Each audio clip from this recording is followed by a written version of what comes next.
बिबट्यांच्या हल्ल्याची समस्या अत्यंत गंभीर व ज्वलंत बनल्यामुळे जुन्नर वनविभागाच्या कार्यक्षेत्रात जेरबंद करण्यात आलेले 10 बिबट प्राणी जामनगर गुजरात येथील निवारा केंद्रात आज पाठविण्यात आल्याचे उपवनसंरक्षक जुन्नर अमोल सातपुते यांनी सांगितले।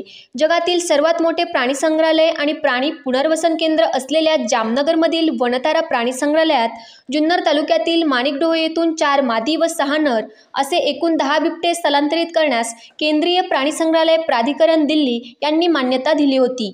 हे बिबटे 3 महाकाय वातानुकूलित ॲम्ब्युलन्समधून नेण्यात येत असून एका वातानुकूलित ॲम्ब्युलन्समध्ये 5 बिबट वाहून नेण्याची क्षमता असून 2 ॲम्ब्युलन्समध्ये 10 बिबटे तर 1 ॲम्ब्युलन्स ही अतितातडीच्या मदतीसाठी सोबत असणार आहे। जुन्नर तालुक्यातील माणिकडोह येथे या 3 ॲम्ब्युलन्स आज सकाळी पोहोचल्या। सोबत गुजरात येथील झू मॅनेजर, पशुवैद्यकीय अधिकारी व 23 मॅनेजमेंट टीमचे सदस्य पोहोचले व माणिकडोह व वनविभाग जुन्नरचे 15 अधिकारी कर्मचारी यांच्या मदतीने आज लगेचच दिवसभरात 10 बिबटे गुजरातमधून आणलेल्या पिंजऱ्यात दिवसभरात चढवण्यात आले।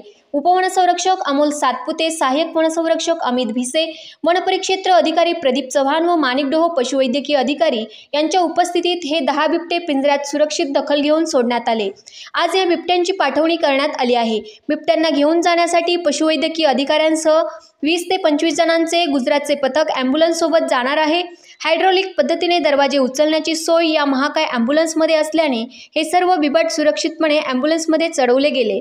जुन्नर ते जामनगर हा प्रवास लांबचा असल्याने ॲम्ब्युलन्समध्ये बिघाड झाल्यास व अन्य समस्या उद्भवल्यास ब्रेकडाऊन व्हॅन ही दिमतीला देण्यात आली आहे।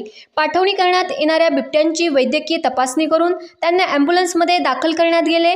त्यानंतर ही वाहने जामनगरकडे रवाना करण्यात आल्याचे उपवनसंरक्षक अमोल सातपुते यांनी सांगितले। जुन्नर वन विभागाने येथील मानव बिबट संघर्ष हाताळण्यासाठी उचललेले हे महत्त्वपूर्ण पाऊल आहे।